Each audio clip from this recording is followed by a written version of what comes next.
Hello, I'm Simulator and welcome back to Trainz. This is our second episode and we are continuing on with the tutorial. I think I have found an Australian map, but more information on that later on another episode if that happens. Anywho, we are here in the yard. Objectives outline your tasks in a session. They can be found on the upper right. Click the objective Transfer Tankers to view its details. You may proceed when ready. So this session is called Transfer Tankers. Proceed forwards to the Jackson refinery. The path has been set for you.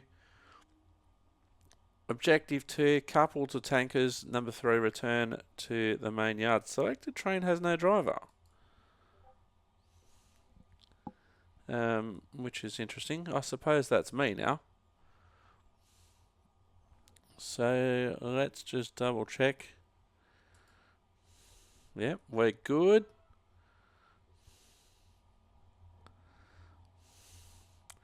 So, alright, let's go.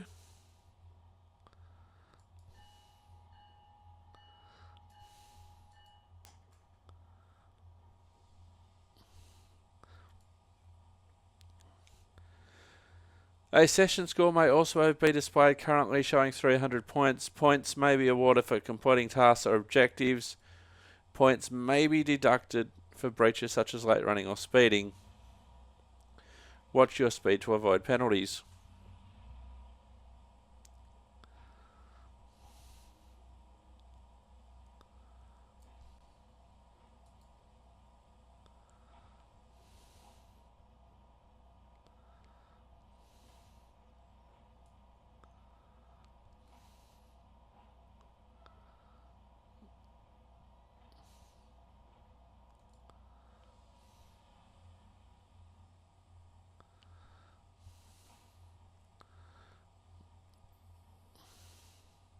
So in 0.12 miles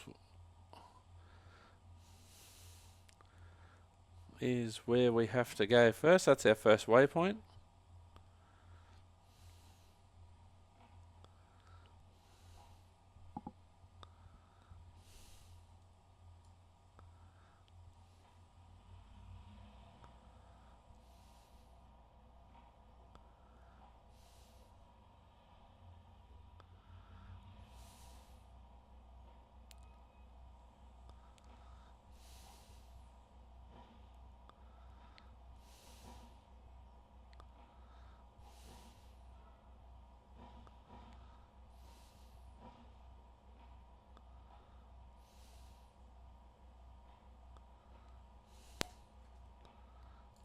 Right. Maybe I need to be on the other side. So we did pass that signal box before on the previous episode.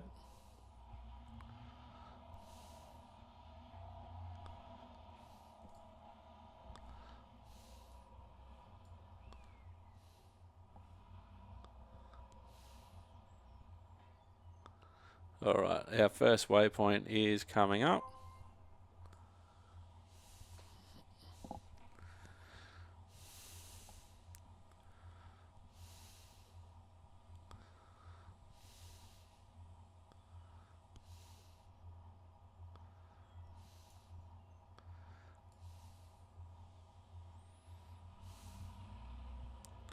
So I'm presuming that was just a waypoint rather than...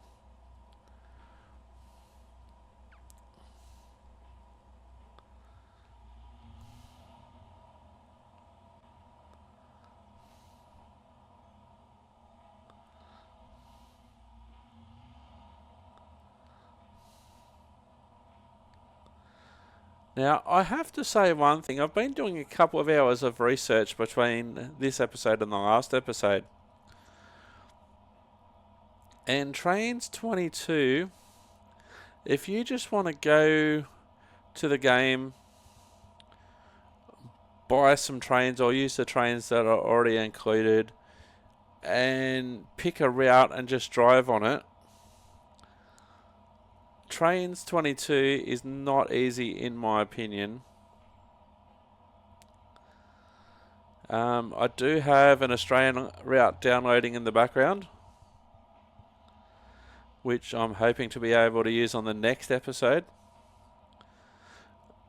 But in term and I suppose it's because I've never used Trainz before.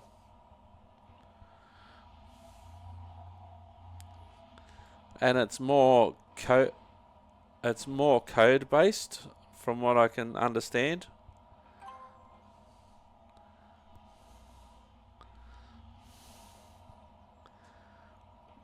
It's just not turn on computer, select Trainz, select route, select scenario, and off you go. As in the other two main train simulators that I use, Train Sim World and Train Simulator Classic.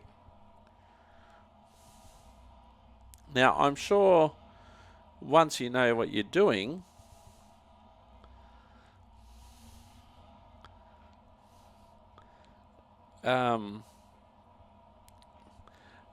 you can do a lot here that you can't seemingly do, and I'm specifically talking about downloading and using Australian content, which is very difficult on the other two train simulators I just mentioned. And so it's a reason that I'm going to persist for now, and we'll see what happens.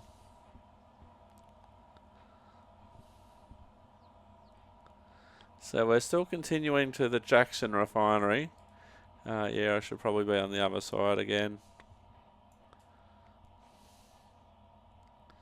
So we've got our stop point coming up.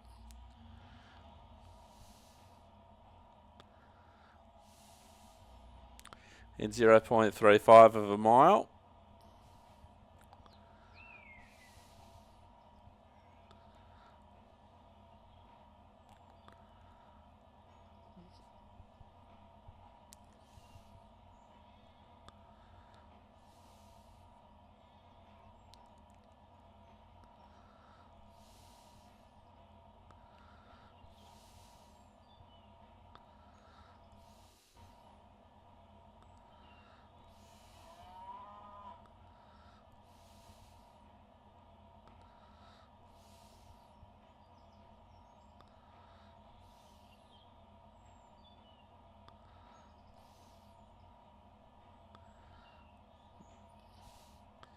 So just under 0.2 miles to go now. I understand miles a little bit, not totally.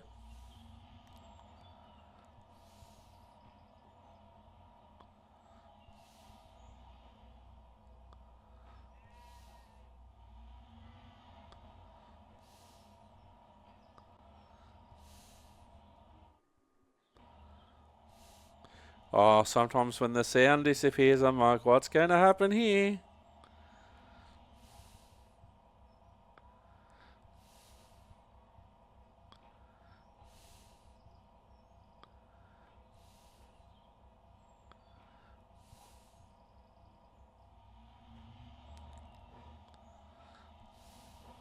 So I have managed to find the rolling stock that I purchased, the Australian rolling stock that I purchased. I just don't know where to, or how to put them on the tracks at the moment.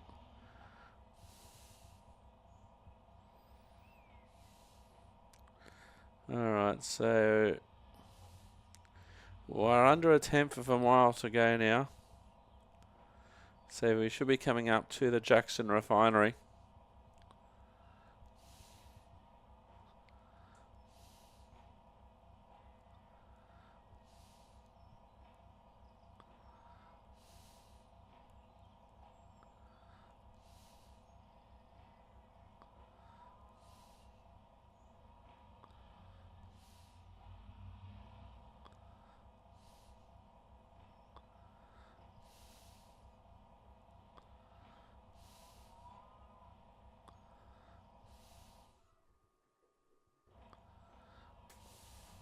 Oh, there's also another very good train simulator that I'll talk about in a moment when I couple up to these wagons.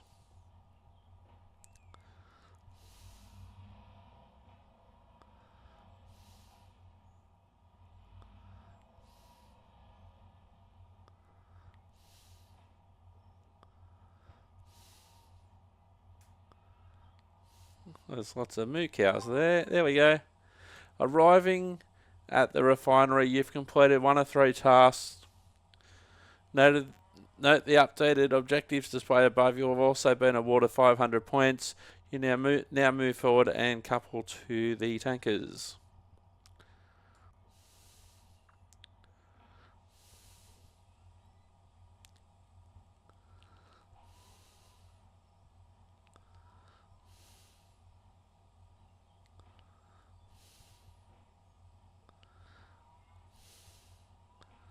So 0.7 miles now before we couple up to the wagons.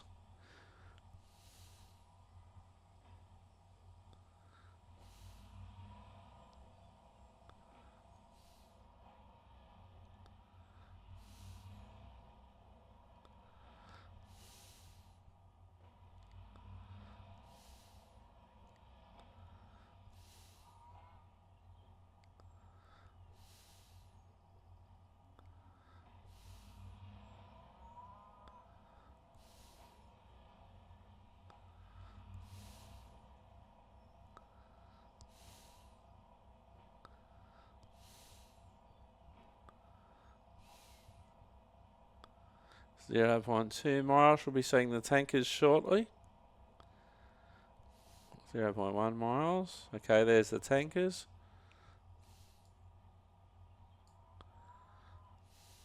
Now I'll get on the other side so I can actually see.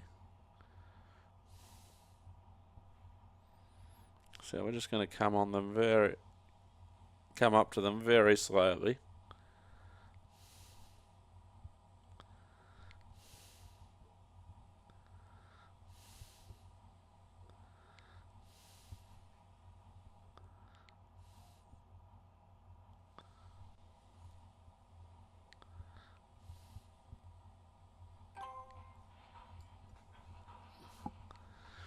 Alright, now you've completed 2 of 3 tasks. The objective displayed above has been updated and you've been awarded another 500 points, reverse to the main yard. Now this is the thing that I don't understand with a lot of these train simulators. I don't drive them to earn points.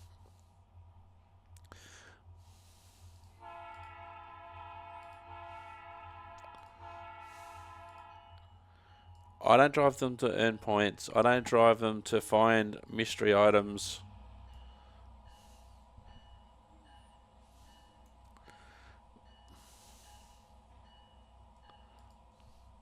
I just drive them because I enjoy driving trains, real or simulated.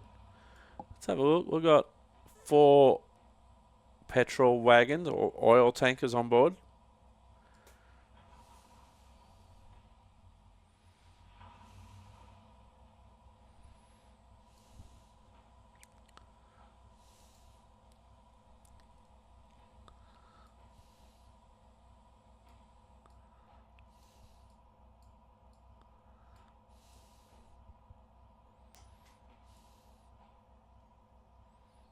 Might go a little bit more front on for a while.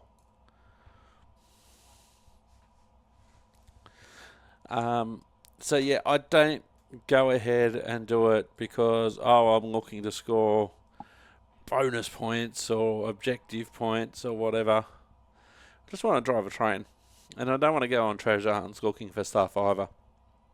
One very good game, or I shouldn't say game even, one very good train simulator that I use is called JR East Train Simulator. And it is based on the real life JR East train simulators that they actually use to train actual train drivers in actual Japan. Now, if we were to have a look in the cab here, and we'll do that so what we would have to do realistically is look out this way because this is where we're going. And we'll do this for a while. So it looks okay here. You can see, the controls and everything. Now this is obviously set up so you can drive in both directions because it's a shunting locomotive and just using the one cab and the one set of controls. Now, it looks good, but it's not photorealistic. And a lot of train simulators on the internet are not designed to be photorealistic. But what JR East have done, because they're using this simulator for their actual drivers, it is actually photorealistic. And they only have the views that they've obviously recorded around their network. And they use it to train their drivers. And you only have one view, and that's the view that we're looking at now. Out the front cab door, you can see some pieces of equipment. You can hear the train noise. You can hear all the station announcements, all the on-train announcements, and all of that sort of stuff. But you can't do anything such as do things like that. And things like this, where we're just watching the train go through the countryside. And for me, this is one of the best things about a train simulator, that you can just drive and you can just watch your train that you're driving go by. It sort of reminds me of being trackside. I will be back.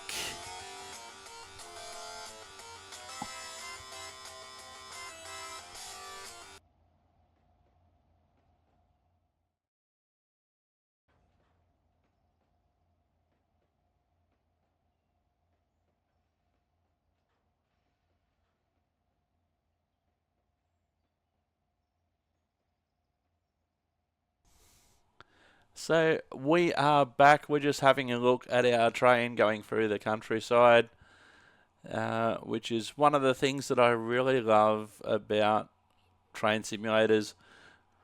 Yes, it's good to be in the cab and everything like that, but sometimes this is just cool to be able to see a train that you are driving going through the countryside like this.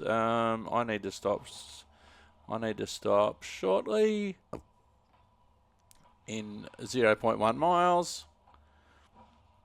Oh, I thought it was 1, but it's 0.15.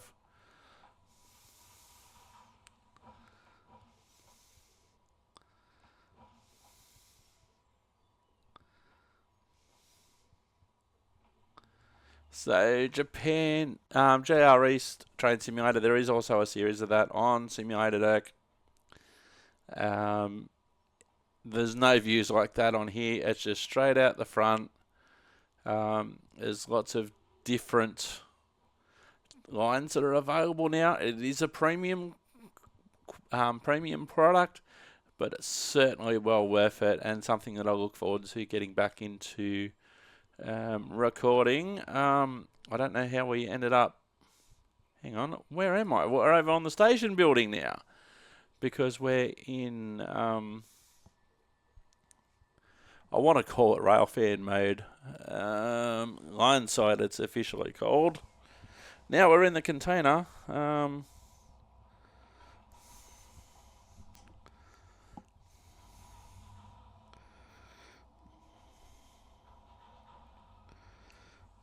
should probably move so I can see the counter. There it is. There's the stop point.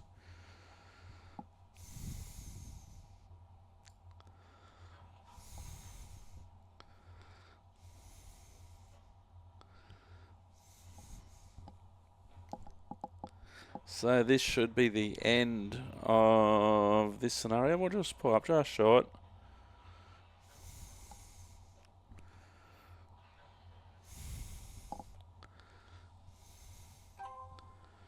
All right. I've achieved a rating of 4 stars. Keep this up and you'll soon be promoted. This did take a little bit longer than I expected. I don't know if it took into account that I was actually paused.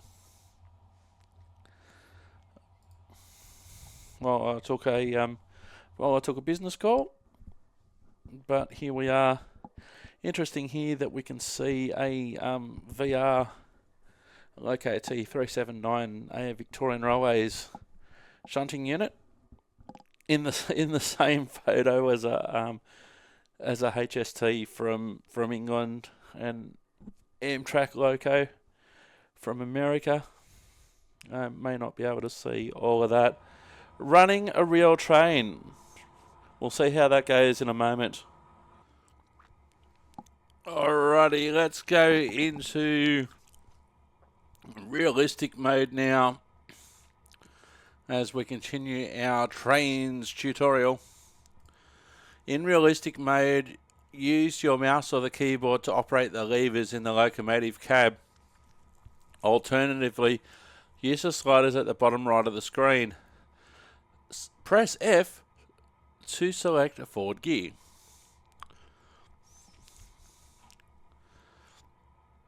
Pressure in the brake cylinders causes the brakes to be applied.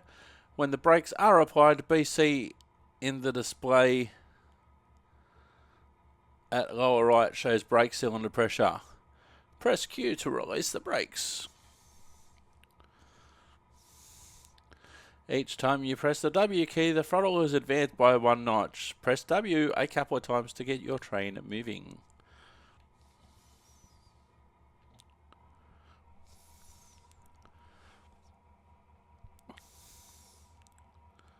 So we don't actually see the levers move, I don't think.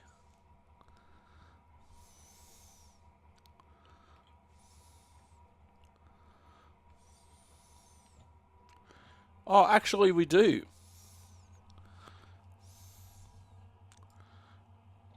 And you can actually go over to them, much like in Train Sim World and in Train Simulator. You can actually go ahead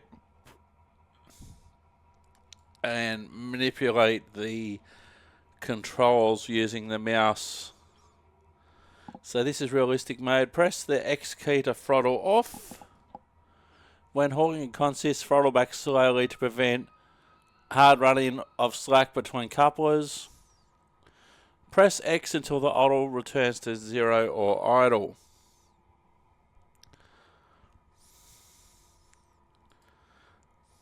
So we go Y to throttle up, and the throttle lever actually moves.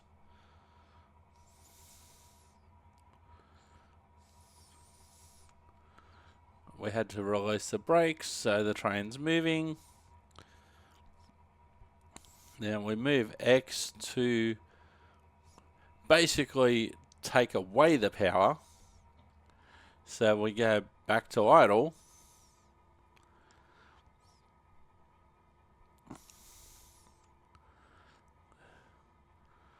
I think it's yeah, A for the brake.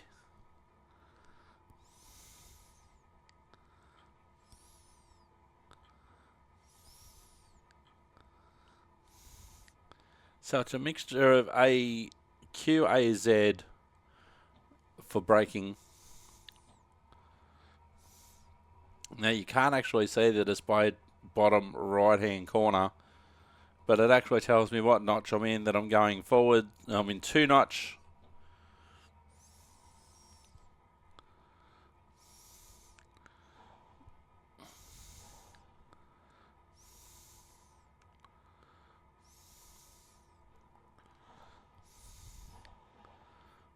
There's a 30 board.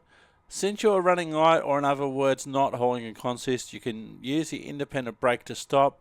This applies braking to the locomotive only. In Australia we'd call that light engine or engine only.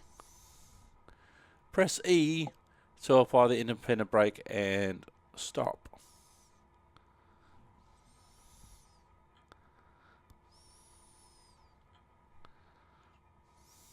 So we are coming to a stand.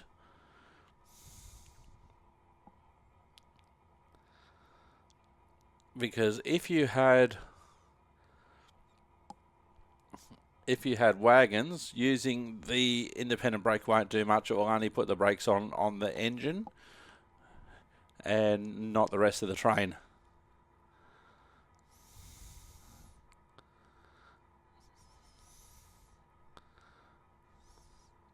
To change the direction of travel, the throttle must be in the idle position.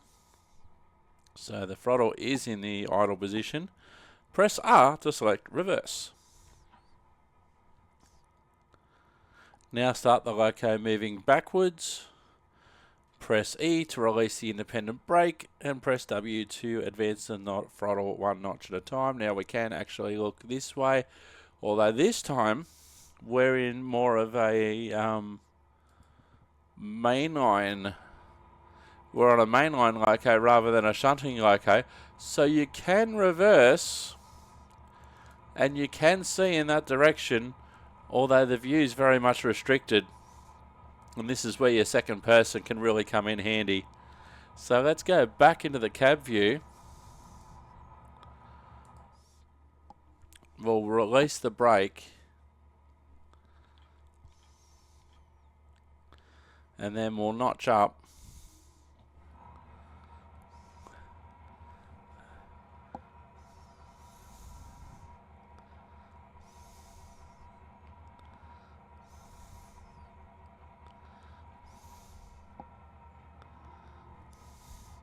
So it's interesting that it went out of cab view there.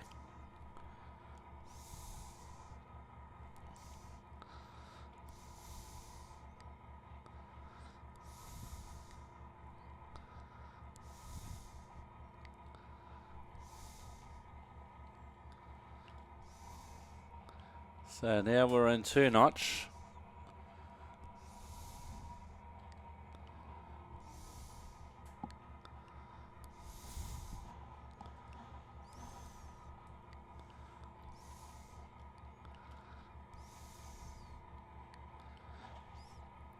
So one thing with this independent brake, it's either on or it's off. And the second person would be looking at the back on that side as well. Bring the loco to a complete stand again, which we have. Congratulations, you have now completed this tutorial.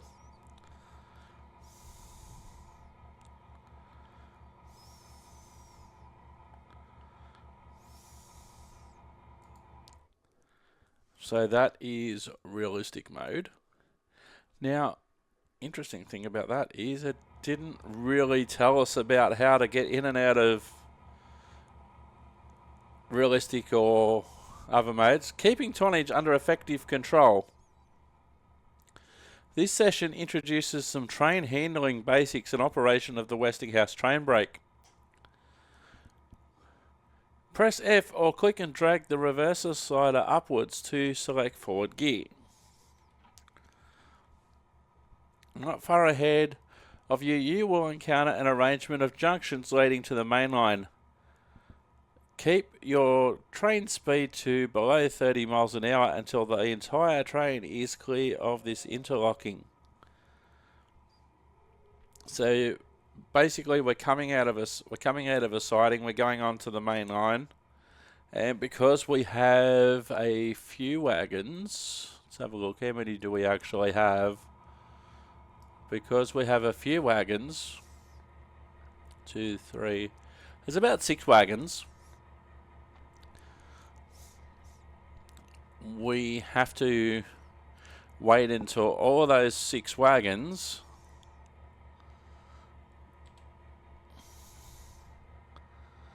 are onto the main line, because we're still, now they've called it an interlocking, which is fine. Let's take the independent brake off. So that will come off shortly.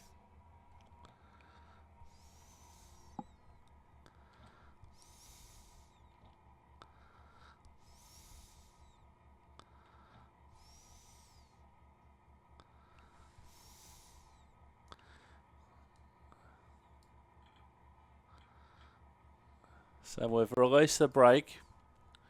Advancing the throttle too quickly can result in wheel slip. This is controlled by throttling back a little. Turning on the sanders can help with adhesion of V-key toggle sanders.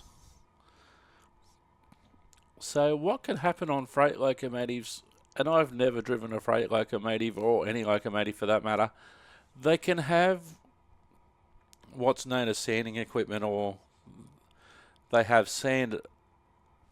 And so what that means is that, oh, hang on, I missed that request because I got rid of it. Is that if it's slippery, they can actually put down sand which will go onto the rails, and that will give a little bit more grip so the train can stop. And there is actually a big sand button there.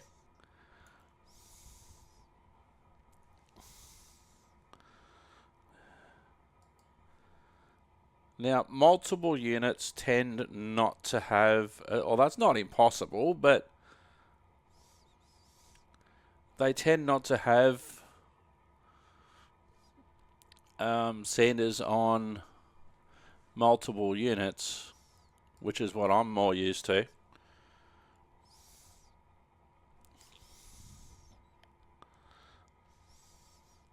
So we're just back to idle.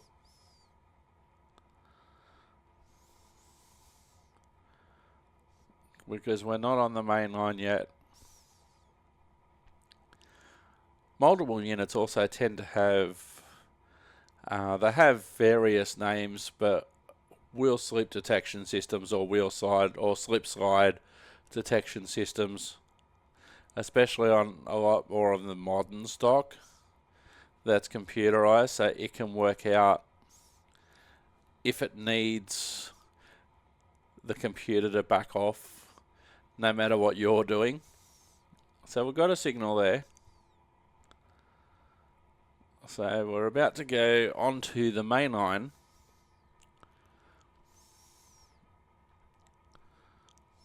So using the independent brake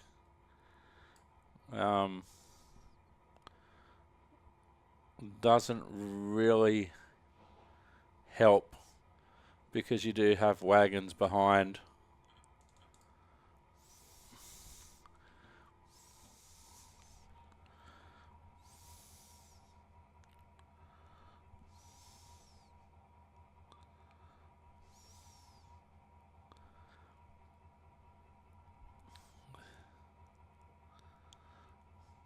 So you have to wait until your whole train is on the main line before you can pick up speed.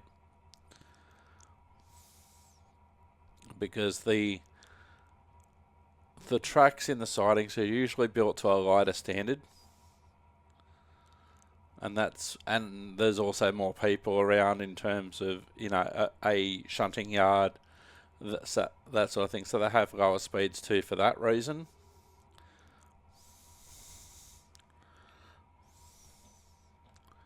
So we're just going to shut off for a moment and just roll.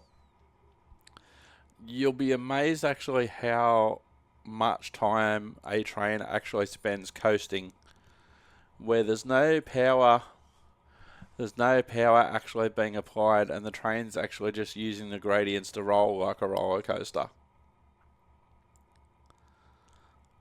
The rear of your train is now clear of the interlocking. You may increase speed but stay below the speed limit for the section. Carefully increase speed but do not exceed 50 miles an hour.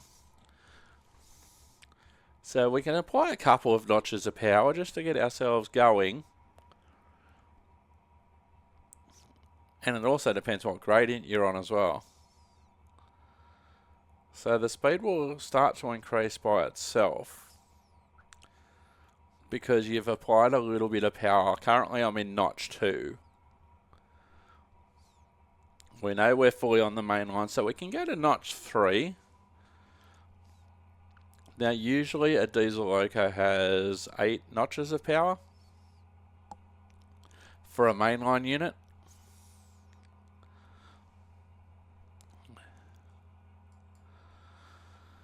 And so the more wagons that you have on and the heavier the train, the more you might have to, more time you might have to spend in each notch.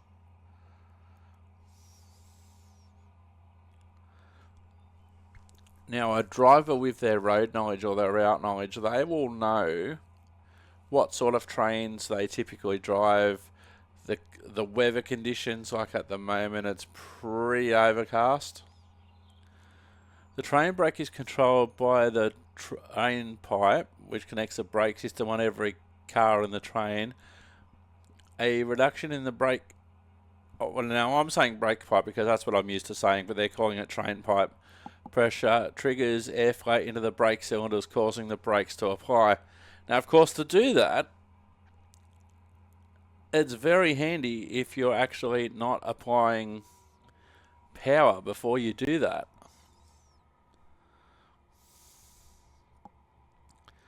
Now, we will, if we're not on a flat surface, we will, or on a level, or on level track, as soon as we shut off power, we will lose some speed.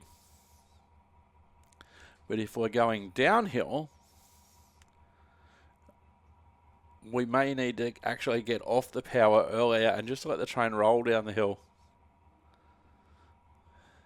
Sometimes you really need to time it like you are on a roller coaster.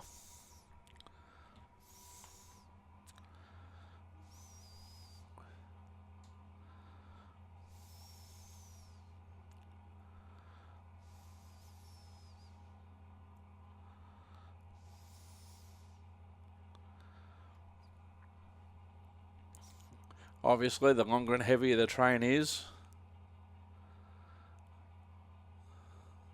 the harder it may be to control.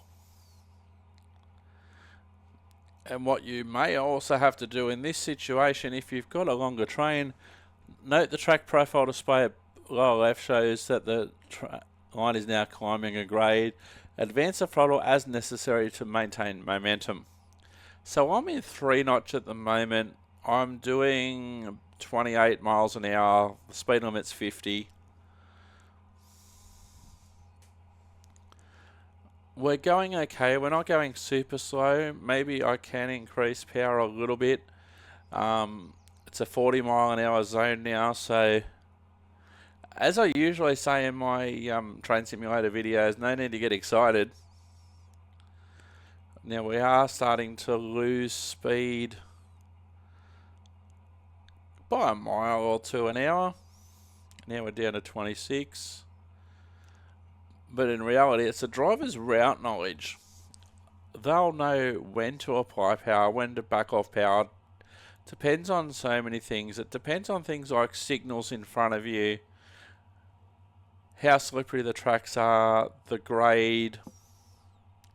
There's so many different variables.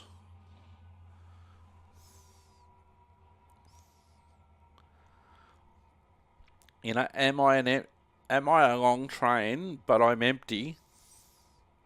Or am I a long train and I'm fully loaded?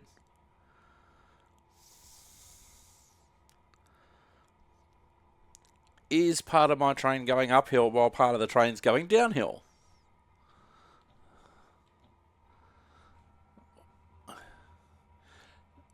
Can I tell if I'm going uphill or downhill? Because sometimes it's very hard to know. You know, sometimes I might look like I'm on level track, but I'm not. It's not 100% level. There may be a small incline or a small decline.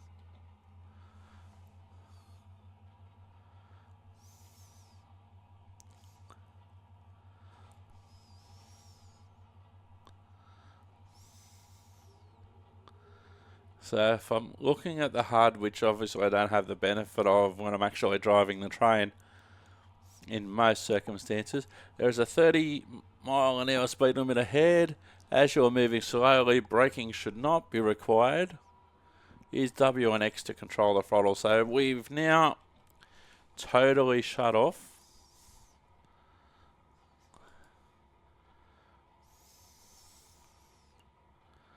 Now I may need to apply a little bit of brake when this 30 mile an hour board is coming up, which is another thing that you need to know. There's the board there, right on 30.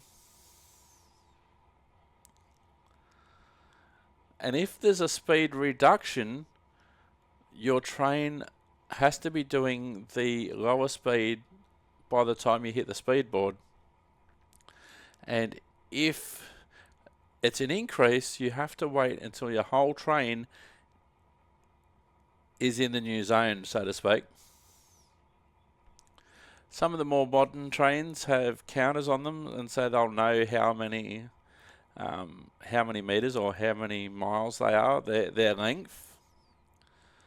And so when they're passing a set of points or a speed board, a temporary speed restriction, something like that, well, they'll know how long their train is, and if they activate the counter, let's say they're 1,000 meters long, so you activate your counter, starts at 0, counts up, and then when it says 1001, well, you know you're clear. So just 2 notches of power is sufficient. You don't. I've always said in this case 30 miles an hour is a speed limit. It's a limit. It's not a suggestion. You don't have to be doing 30 miles an hour exactly.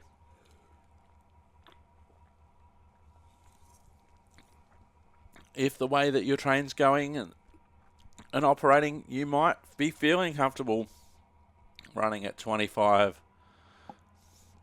The rear of your train is now clear of the restriction. You may increase speed but stay below the limit for the section, which is now 50.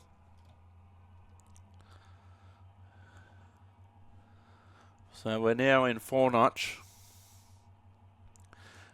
We're going over a river, which in theory the bridge should be level, but not always.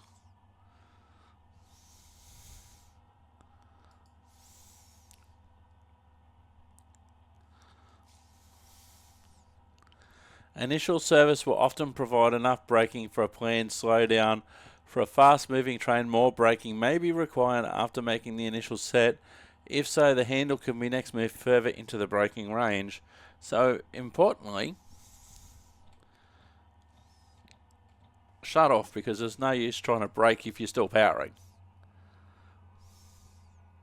Now, there's no reason for us to brake, so we're not going to.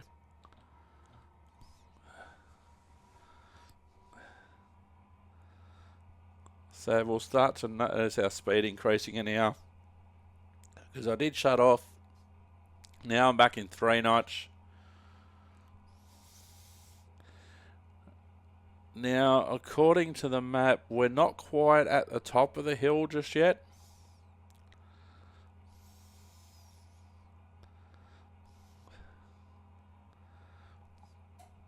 So we're not quite at the summit, so to speak. So we may need a little extra power now.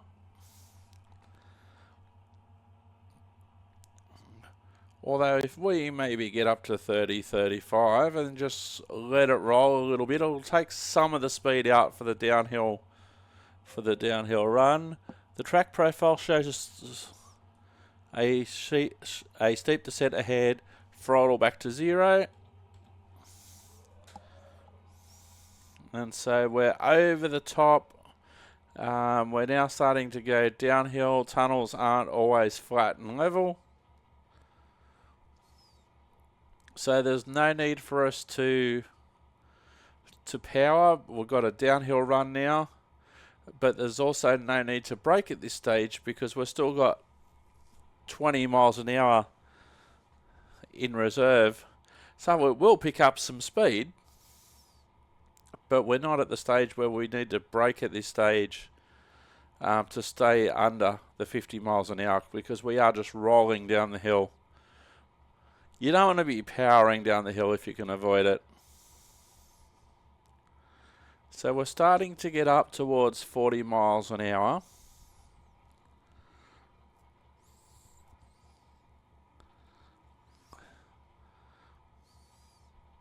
So we may just need just a little bit of brake.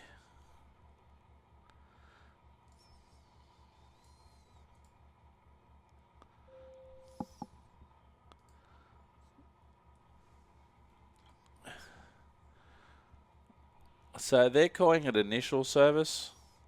In other places, we might call it minimum brake, or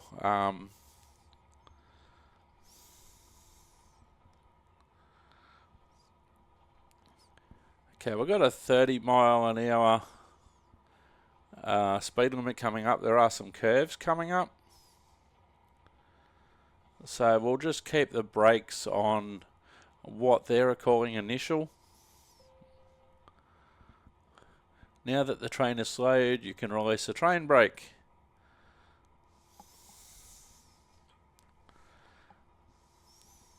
The speed restriction is just beyond the tunnel. Keep your speed to below 30. So we're doing a good job of that. So we're coming up into a 30 zone. We are still going downhill. We are rolling. We're coasting. We're not powering. We are coming up to a 30, so we may need to go just into initial brake again, just to set us up for this 30.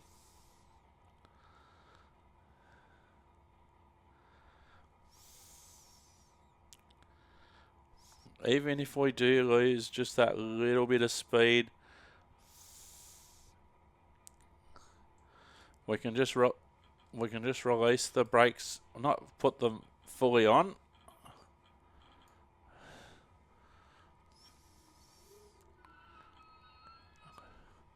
So that didn't help. We accidentally applied full service. Now, this is an interesting scenario. We don't have any brakes on. We're going downhill. So the brakes are fully off now.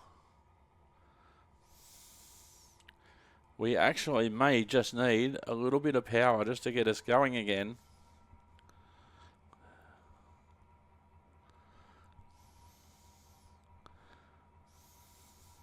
That was just me having trouble. Operating the controls there.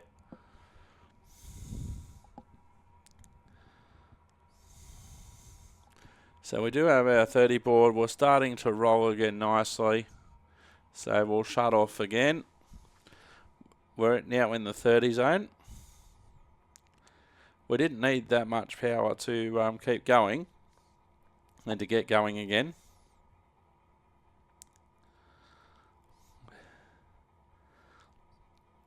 Now the companies do realise that yes, it's a 30 mile an hour zone, but we don't have to be sitting on 30 miles an hour as we're going down this hill. Doesn't matter if you're a passenger train or if you're a freight train. Just a little bit of power, just to build up a little bit of momentum.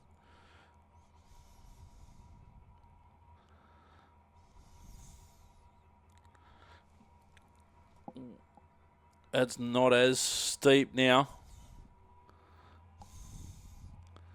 So maybe if we go up to about 15 miles an hour and then we'll shut off for a bit and we'll just assess, because we're out of our normal pattern now, we'll just assess how the train's rolling now.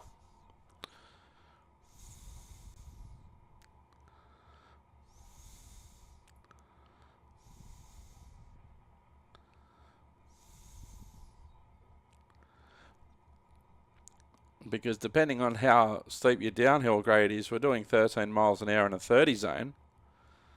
It won't take long to get back to 30 miles an hour if you've got a steep incline. A steep decline, rather.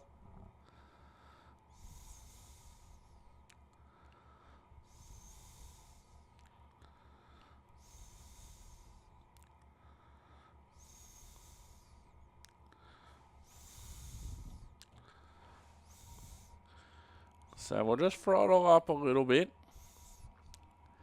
Nothing to get too excited about.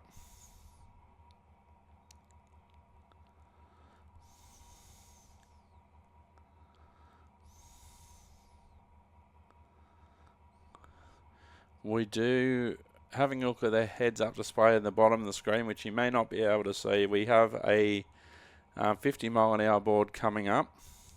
But we also do have a caution signal and then a red signal.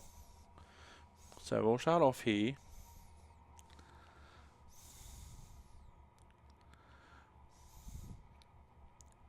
So if I'm reading the heads-up display correctly, we've got a caution signal coming up. and then we've got a red signal, then the rest of the route, it hasn't been set beyond that red signal.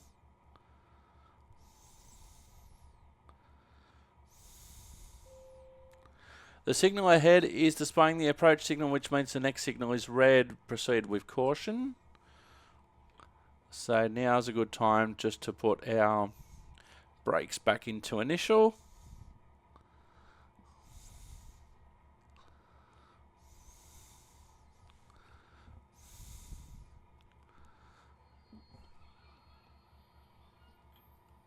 Oops.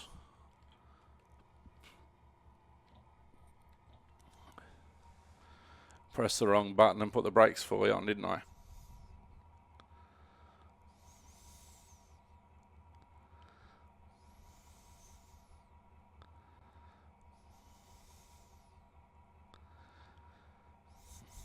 So we should be able to see that caution signal shortly. We're now in the 50 zone again.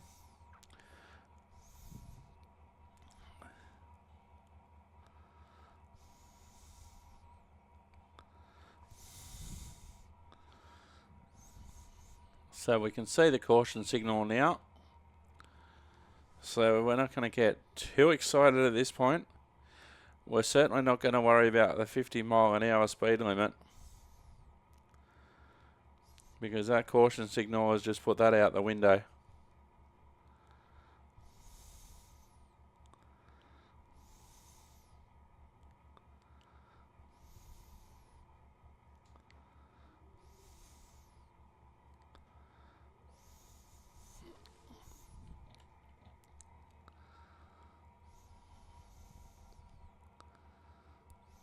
Just a couple of notches of power, just to keep us moving towards the signal.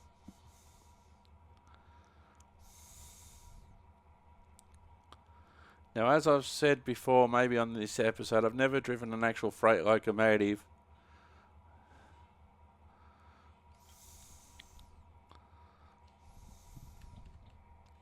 So we're not powering.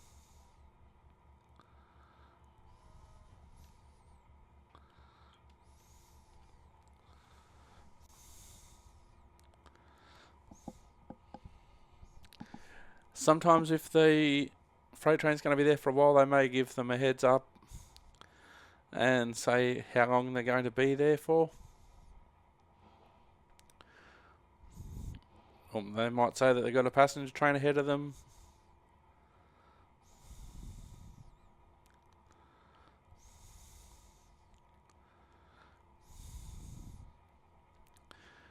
Now, as far as we know, the signal's still red. Now, we're not going to know. This signal could change to anything when we just get around the corner from it, but we can't treat it as anything but a stop signal. So there's absolutely, because we know that the next signal's at stop and it's basically now just around the corner, we know that there's absolutely nothing wrong with us doing 9 miles an hour in a 50 zone, and we just had a game crash, which is unfortunate. Anywho, I have been Simulator Dirk. You've been wonderful. Thanks for watching. Didn't want it to end like that, but it has. Bye bye for now. Ta-ta and farewell.